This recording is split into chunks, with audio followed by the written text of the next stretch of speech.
Hi everyone, and welcome to my table for this week's table talk. Our scripture is from Deuteronomy chapter 5 verse 17. Neither shall you steal, and we're looking at the 8th commandment today. Welcome to the table. I pray that you all had a really blessed Christmas celebration and that you're still experiencing Emmanuel, God with us. Today we turn our attention to the 8th commandment, do not steal.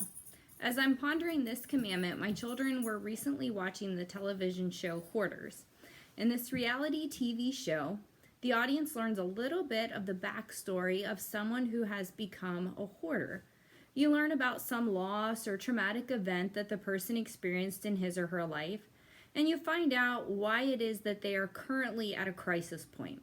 Their house is going to be condemned, or the hoarder or one of their family members has some health issues, and the massive amount of belongings and dirt are contributing to or making the health issues worse. And often there are broken family relationships too as a result of the hoarding.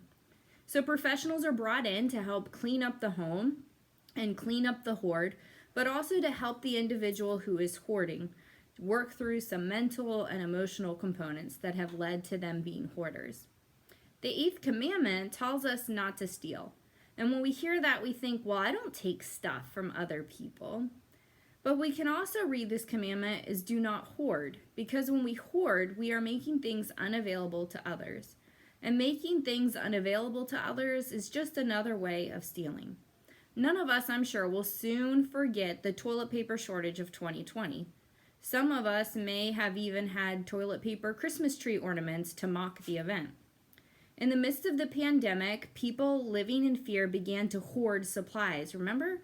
People were going to the stores in panic because they were hearing about shortages on the news, and they were worried that maybe these items that are a necessity for daily living won't be available a week from now. So they started buying way more than they needed so they wouldn't run out while all of the country was shut down for the pandemic. And then because people panicked and bought way more toilet paper than they needed, there were others who couldn't get the toilet paper that they needed just to get by for a couple of days or for a week. Now, I was not a toilet paper hoarder, nor did I end up being someone who didn't have enough toilet paper. As it is, I normally get my toilet paper in bulk on Amazon, so I was well stocked when all of that went down. But when I think about this particular scenario, I wonder about other things. Am I a good steward of the gifts that I have received and the resources that I work hard to earn? Or do I live and use resources in a way that prevents others from having things that they need? Do I hoard some things in my life?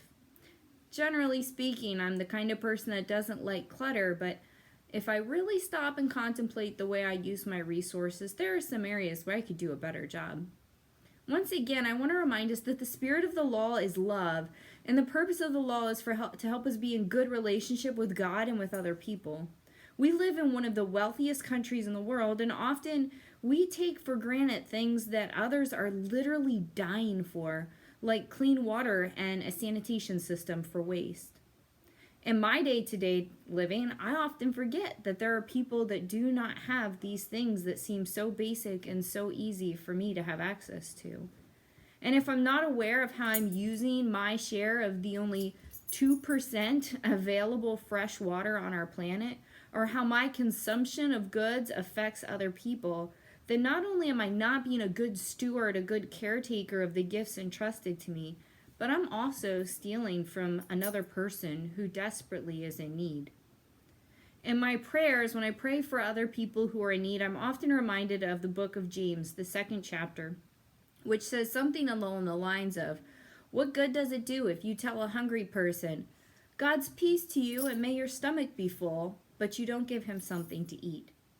It's not enough just to pray or to think about others, but I must also act for the benefit of others who are around me by giving out of my abundance and by using my resources in ways that show I am mindful that there are other people in the world around me.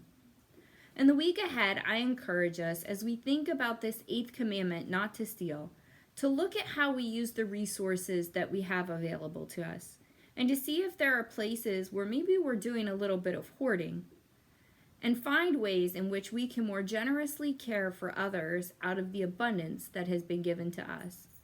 I look forward to seeing you next week around the table. God bless.